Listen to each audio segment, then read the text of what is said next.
sinasadya. Pwede ba, Zoe? Kilala kita. Alam kong sobrang pete ng ugali mo at alam kong hindi ka magbabago. Ah, ganon? Alam mo kung bakit hindi ako nagbabago? Dahil sa mga taong katulad mo, ina-imbes na supportahan mo ako, dinadama pa ako lalo. Tama na, pwede? Paano kayo magsasama doon sa Apex kung bawat kibot para kayong aso't pusa? Bangayan ang bangayan! Lo, hindi naman ako yung nauna eh. Ikaw yung nagbuhos ng tubig, di ba? Sinabi ko, hindi ko sinasadya yun, hindi mo ba maintindihan? Tama na! Pwede, kumain na tayo. Umupo na kayo. Kumain tayo ng tahimik. Pwede? Upo na kayo!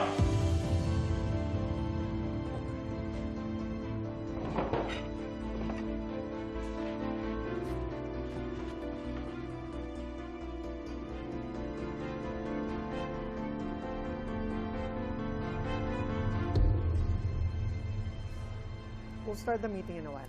We're just waiting for a couple of things.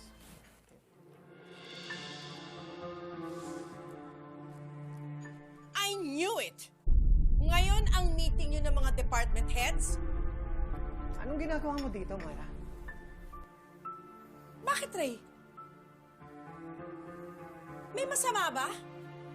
As far as I know, ako pa rin ang CEO at majority stakeholder ng Apex. So I can join in any meeting I please. But someone told us na baka bawiin ni Doc RJ ang SPA na binigay sa'yo. Ibig sabihin nun, hindi mo na control ang Apex. Hindi ako mawawalan ng control sa Apex. Moira, please. Ayaw namin ng gulo. Kapag nalaman ni Doc RJ na nandito ka, magagalit yun. Eh di magalit siya kung magalit. Wala akong pakialam. Ang concern ko ngayon ay kayo. Ano bang kailangan mo, Moira?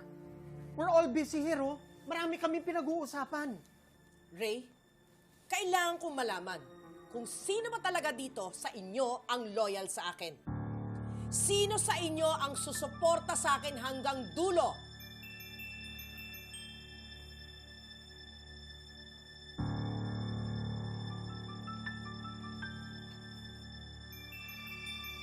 So, are you with me or against me?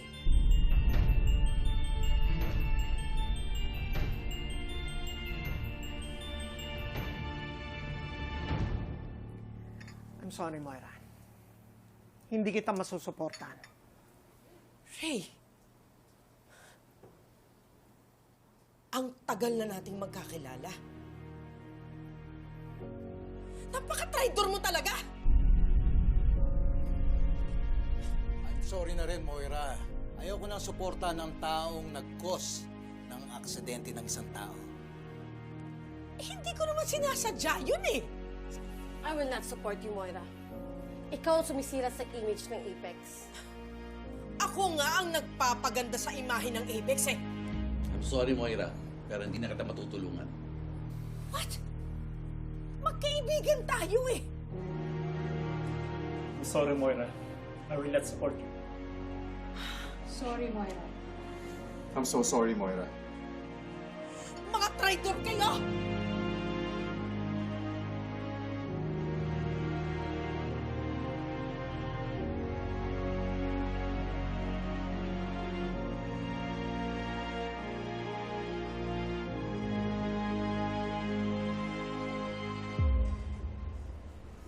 Anak, late ka na nakauwi kagabi, ah. Iniiwasan mo ba na mag-usap tayong dalawa? Hindi po, Nay. Nakipag-dinner lang po kasi ako kanila, Lolo. Eh, bakit hindi ka nagpaalam? Kasi na Lolo naman po yung kasama ko eh. Kahit na.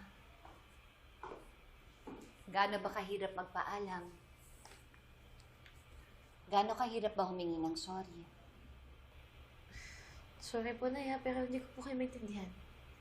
Binastos mo daw si Carlo sa OR kahapon. Oh? Siya nga po yung nagalit sa akin eh, tapos sinaasan niya po ako ng boses. Kasi nga, anak, nagkamali ka. Nay, wala po akong ginawang mali. Nagtanong lang po ako sa kanya.